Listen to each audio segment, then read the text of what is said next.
Hello! Ayan, gumawa ako ng video doon sa batang nawawala doon sa Aklan na si Joros, no?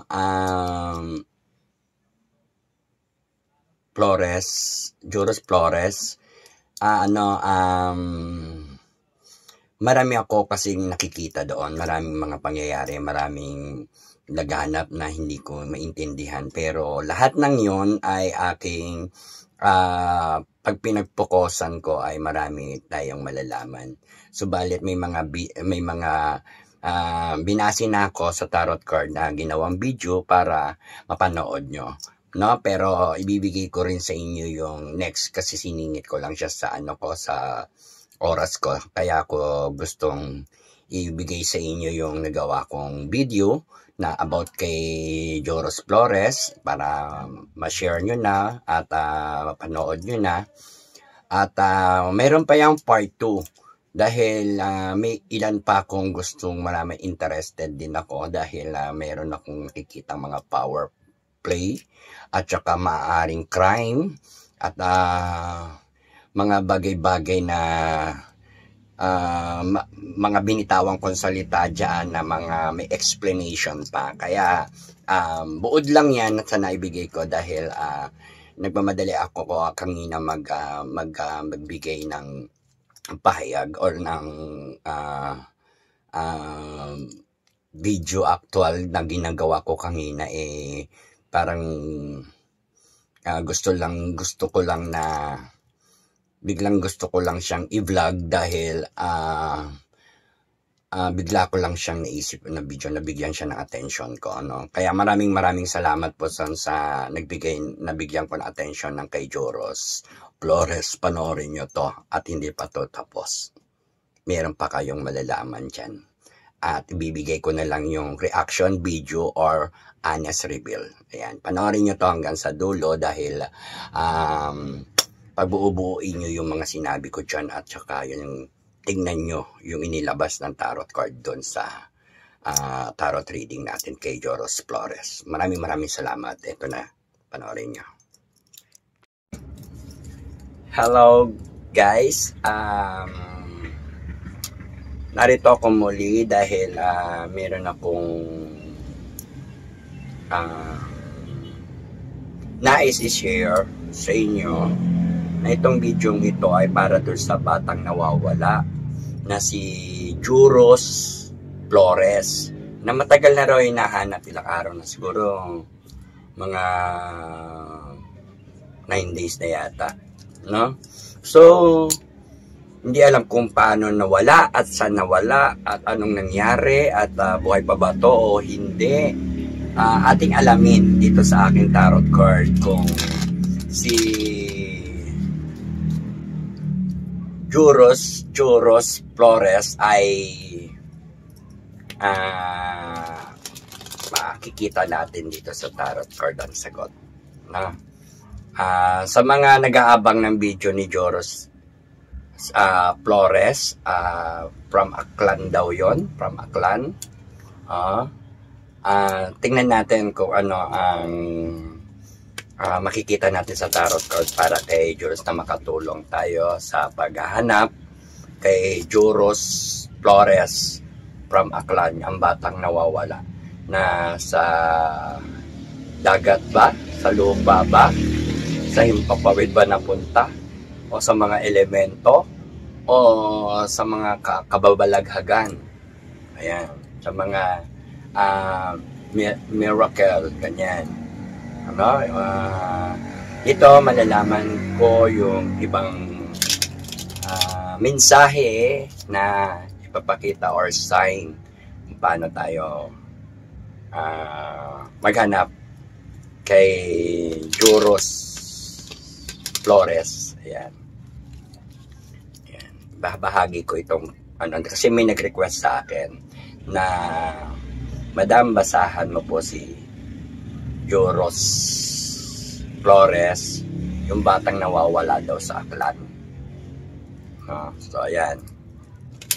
Ito po.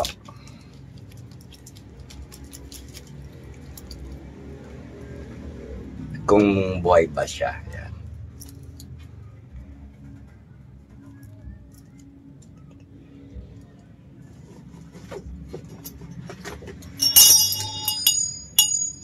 Flores Juros. Si Juros Flores from Aklan.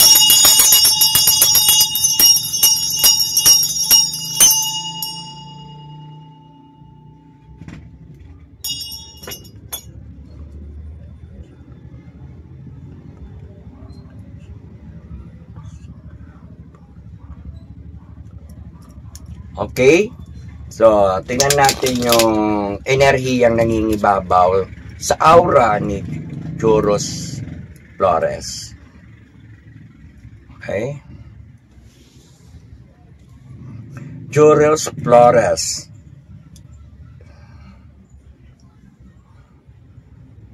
From Aklan.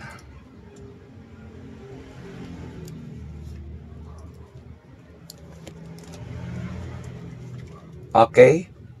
Tingnan natin.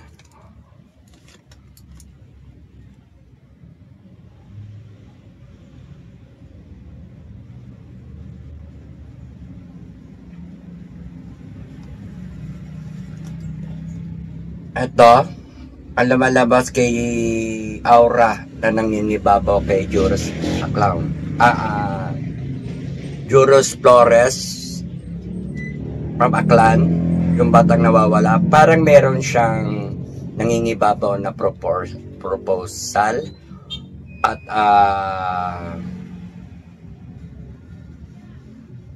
relationship. Yan. Mamaya natin bubuo-buuin. Ano? Ito, pag-iwan, pagpapasya, parang siya ay naglakbay. Ayan. Ano? Naglakbay, naglakad-lakad hanggang sa nakalayo-layo na siya. Yan, may paglalakbay. At ang kanyang kalagayan ay critical or 50-50. Ayan. Ha? Para to kay Flores. So, titingnan natin, mabilis lang to para pagkuwanan natin ng mga iba't ibang sangkap na tumutukoy kay Juros Flores. Okay? Okay, tingnan natin yung 7 card na nangyayari kay Juros Flores. Ano? From Aklan to, ha?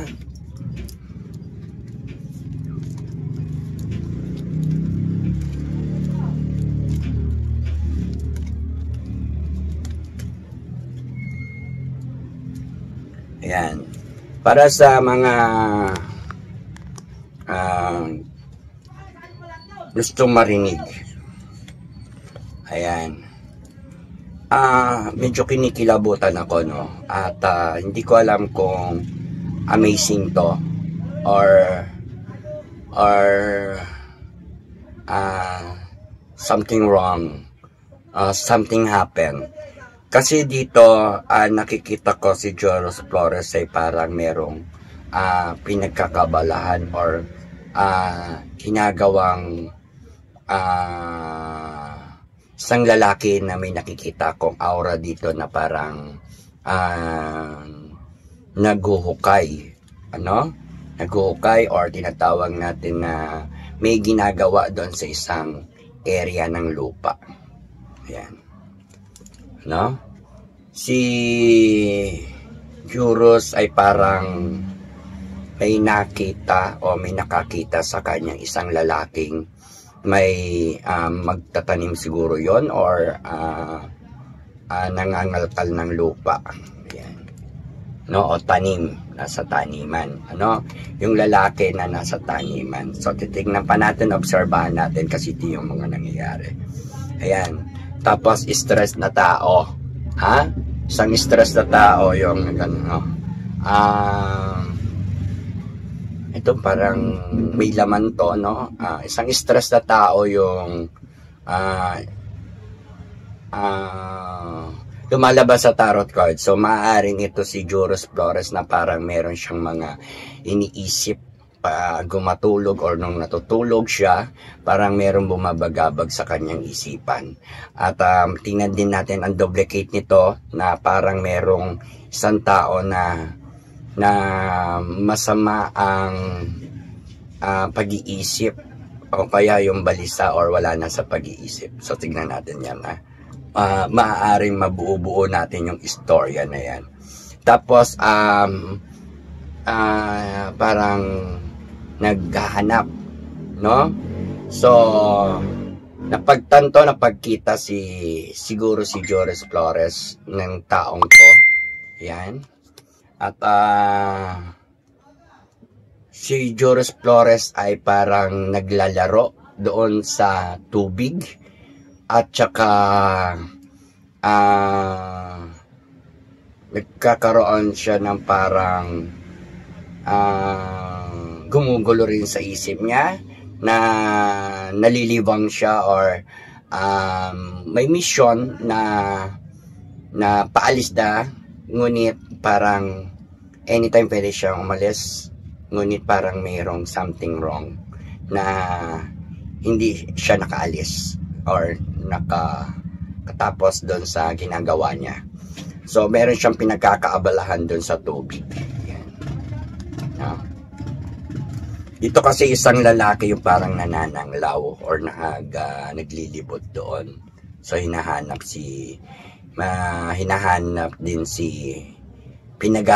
hinahanap si Joris Flores ng taong to. No? Ayan. Pagod sa paglalaro ng tubig. At saka may mga bagay na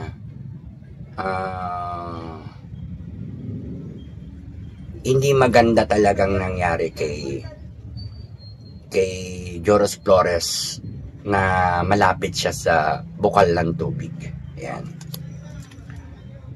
At ito ay maaaring laban or pagsubok sa kanya, ngunit mayroong pagpapasya yung isang lalaki na may hawak na patalim. Ayan, family tree, pag-asa, ngunit nandun makikita ang pag-asa doon. Nagre-reflect sa akin yung mga puno ng kahoy, no? Nagre-reflect sa akin yung mga puno ng kahoy. Kaya pagbubuo-buuin natin tong mga istorya na yan, sinabi ko para malaman nyo na dito si Joris Flores ay parang may nakita or nakakita siya ng isang tao na may ginagawa sa mga pananiman or taniman na parang mga naghukay-hukay siya, tapos yung tanim-tanim. Involved dito kasi yung maraming taniman. Siguro baka nandun siya sa taniman or whatever, no? Dahil dito yung lalaki stress, no? Isang lalaki ang parang may kagagawan ng pangyayari na to, no? Kasi balisa siya sa pagtulog. So mapupunayan lalaki na yan na balisa sa pagtulog. Siya ay mayroong parang pinupuntahang farm, no? At meron siya nakitang angel or si Joris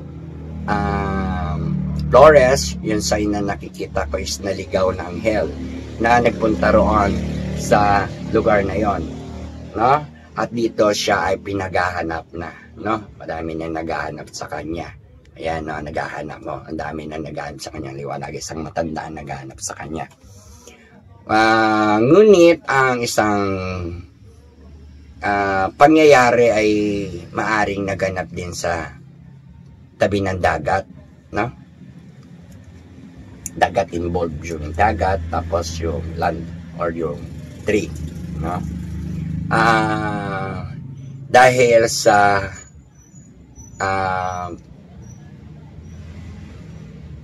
away o pinag-awayan o o pagtatapos na rin ng paghiwalay, no?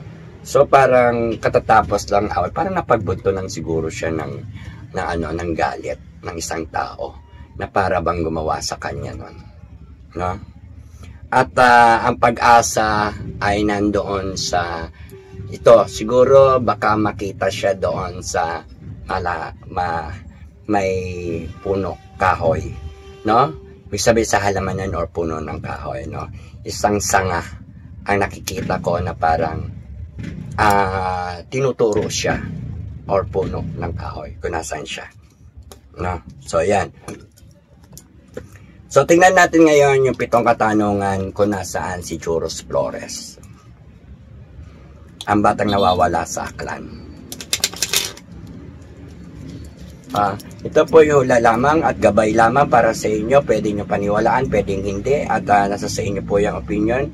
Ang sa akin lang kung ano lumabas dito sa tarot card. Pag buo-buoin nyo, nakasisiguro ako na binasi ko yan sa tarot card. At nakikita ko sa tarot card, yun ang sinasabi ko sa inyo.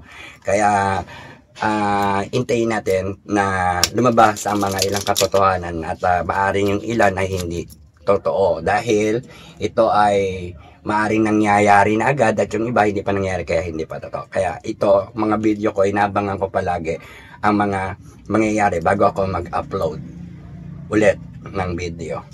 Okay, tingnan natin ngayon.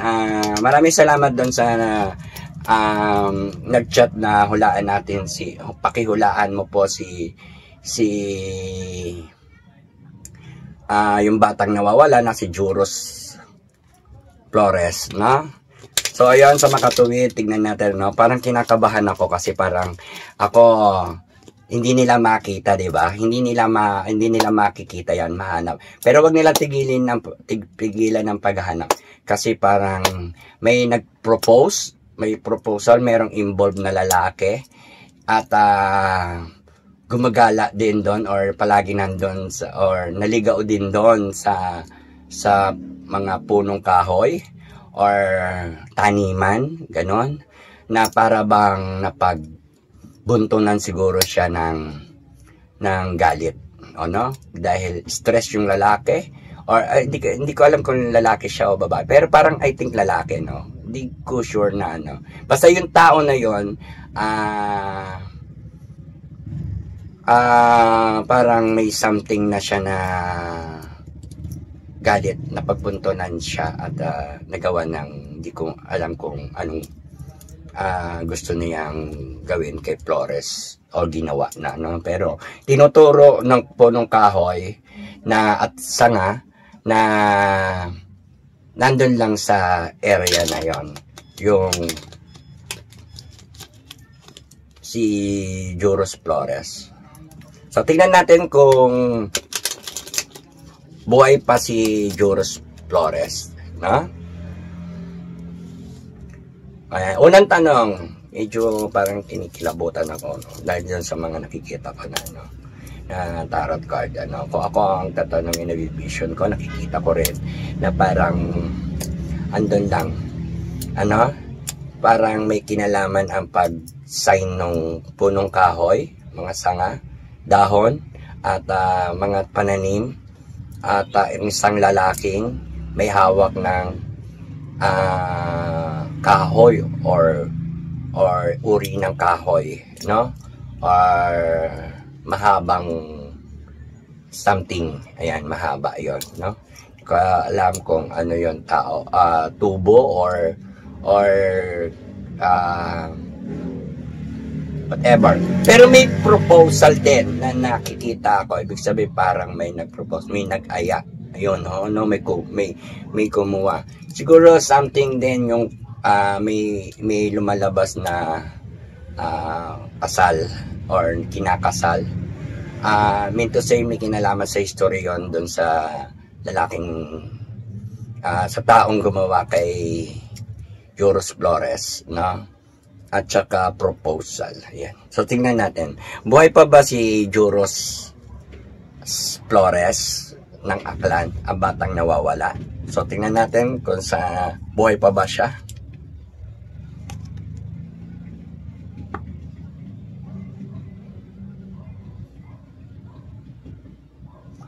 number 5, parang tinapos na, no? Hindi ko maano pero I think dito yung salitang tinapos na, something negative yun, di ba? Pagka yung tinapos na, or pwede rin positive, kung saan gagamitin yung tinapos na. Kasi dito sinabi dito, ayan, tinapos na. Ibig sabihin para siyang, buhay pa ba si tatlong lalaki rin ang naka-involved na nakikita ko rito, na para bang naghiwa-hiwalay na after, kaya tinapos na, ganon. Tinatanong natin kasi kung buhay pa ba si Joros Flores. So may nagpakitang tatlong person na may hawak na, ang isa ay may hawak na dalawang parang something patalim, or tinatawag natin espada, or isa nakababa, isa na. Tapos yung dalawa nakatalikod na, sa umalis na, may naiwan na isa.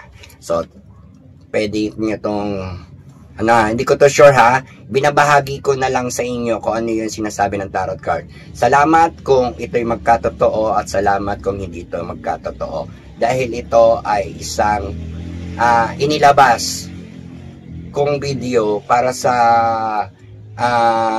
kalagayan ni Joros Flores.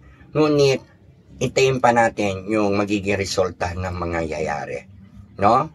Kung ito'y mali or ito'y tama. Pero wag naman dapat mangyari itong mga sinasabi ng tarot card na para bang may something krimen, no?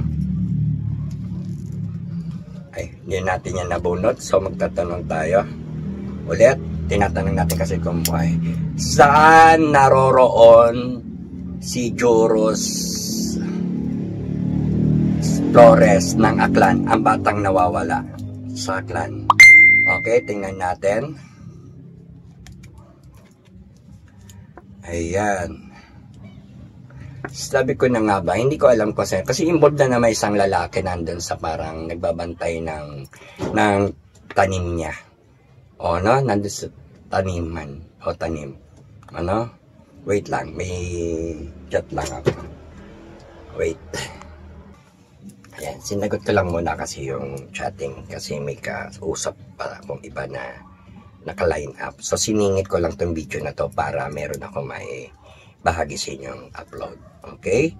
Tinanong natin dito yung kung nasaan, no? Sunod na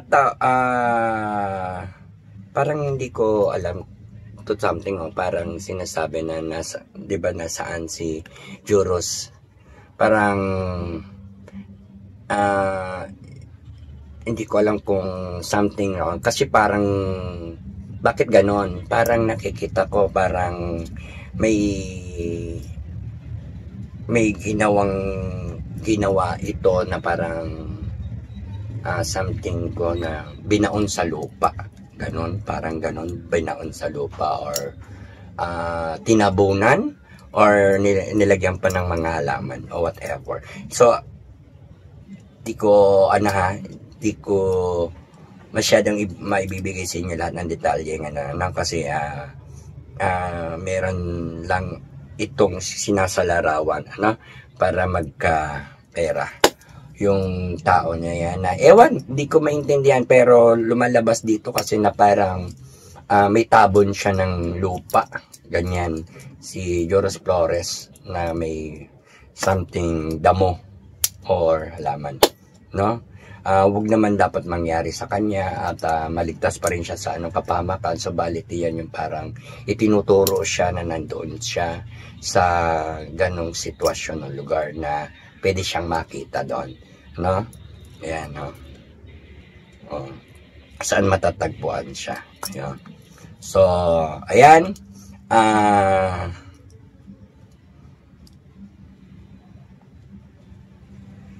Meron bang tao na involved na kumuha kay Joros Flores? Ayan, tingnan natin. Dito tayo babunot sana. Yes, parang 50-50, bad sign to, no? At ito yung matinding panalangin at dalangin at nilihim, o mga lihim na nangyari, or panalangin at pagsisisi, no? So parang meron talagang kumuha sa kanya na isang tao involved na parang, I don't know, 50-50 to, that's the sign. Ayan, so makikita mo yan. Wag naman dapat mangyari kay ano yan, no? Meron daw kasi na siguro nakita siya naglalaro niyaya o whatever, kasi parang na pahamak si Joros, no? Yun ang hindi ko maano, no? Pero siguro makikita rin yung bangkay niya, ano, sa matinding panalangin at malihim na panalangin, ano, lihim na pangyayari. Kasi sinasabi dito na bad sign, ayan, nakahiga, no? Ay, wag naman dapat mangyari sa kanya yun, kasi kawawa naman yung bata. Meron akong bad vision talaga sa kanya, no? Kaya hindi siya makita. Pero kung sa tubig siya kasi mawawala, sa tubig siya makikita. Pero kung sa lupa siya mababaon, sa lupa rin siya makikita. Sa tubig lulutang, pero kung sa lupa mahuhukay, aamoy, no? So ayan, meron tayong dalawang question pa.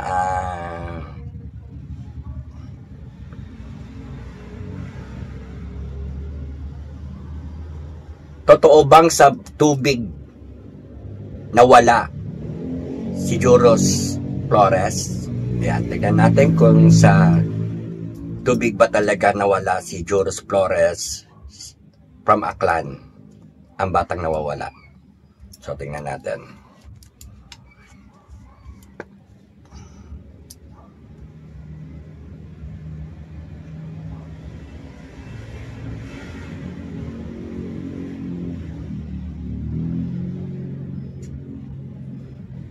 Totoo bang sa tubig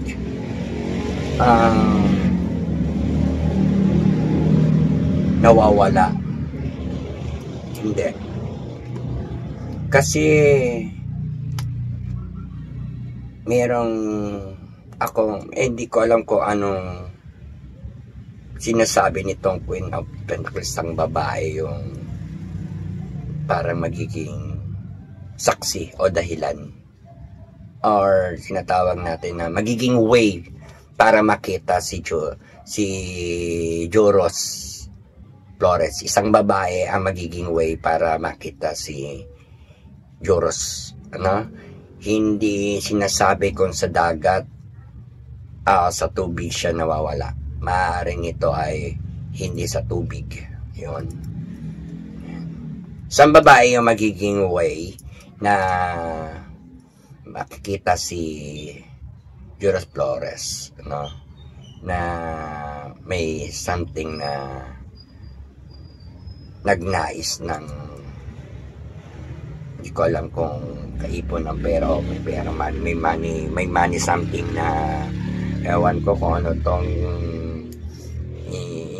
ina-aura ni babae. Yun, basta may something ganun, no?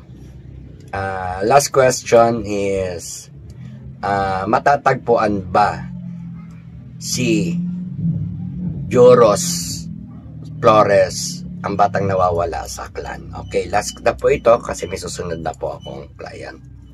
So, matatagpuan ba? So, tingnan natin kung matatagpuan. Ayan, 2 cards. Nako. Ayan, lumabas yung bata. Ayan. Matatagpuan siya. Ito yung paghahanap. May mga maghahanap. So, matatagpuan siya. Naghahanap, ano? Kaya, the sun.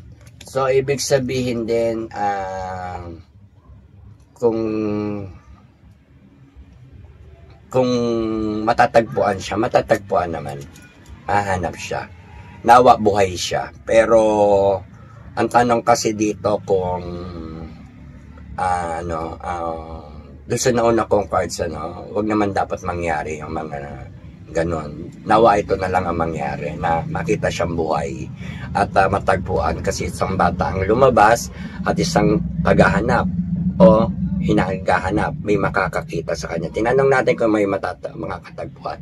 So yan, kita nyo na, pagbuubuuin nyo na lang inilabas ng tarot card at kung ano yung mga sinabi ko, pagbuubuuin nyo na lang at kunin nyo, bawat salita ko na merong binanggit ako, pagbuubuin nyo, kunin nyo yung mga katotohanan. Ayan. Maraming salamat po sa inyong lahat at nawa buhay si Joros Flores, wag mangyari yung mga negative na nauna na nasabi ko at ito na lang dapat yung huli, na matagpuan siya, kasi parang sinasabi matatagpuan siya, no? Kaya maraming salamat sa inyong lahat. Thank you very much sa lahat po ng mga viewers ko. Kaya subscribe na kayo at i-share nyo itong video, at kayo po ang aking pinaglilingkuran palagi makapanood ng aking mga video, at dahil sa inyo nakagagawa pa ako ng mga video. Maraming salamat din sa nag-chat sa akin na pakihulaan si Joros. Maraming salamat po, and thank you very much sa nag-comment sa akin. Maraming salamat, and thank you po. At ako po ay may customer pa ulit na naka-line up. Inano ko ito, siningit ko para mapanood nyo rin agad. Maraming salamat. Naku, dalangin natin na makita talaga si Joros Flores ng buhay. Yun po. Maraming salamat po. Dalangin ko na makuha siya ng buhay. Huwag po mangyari yung mga naunang cards na negative, na hindi maganda. Ano? Pero makikita naman po yan, no? Makikita naman po yan.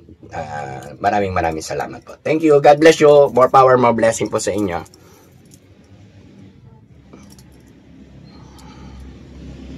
Po, pahabol ko tong video ko kay Joros Flores from Aklan. Yung pong mga naghahanap na tao kay Joros Flores, habang kayo nagbabaybay dyan sa mga gilid-gilid ng dagat, at saka kailangan din sa gilid-gilid ng mga damuhan or puno na mapuno, at saka taniman, maggamit din kayo ng aso, no? Aso sa paghahanap. Yan. Maraming salamat po. Thank you very much. God bless you.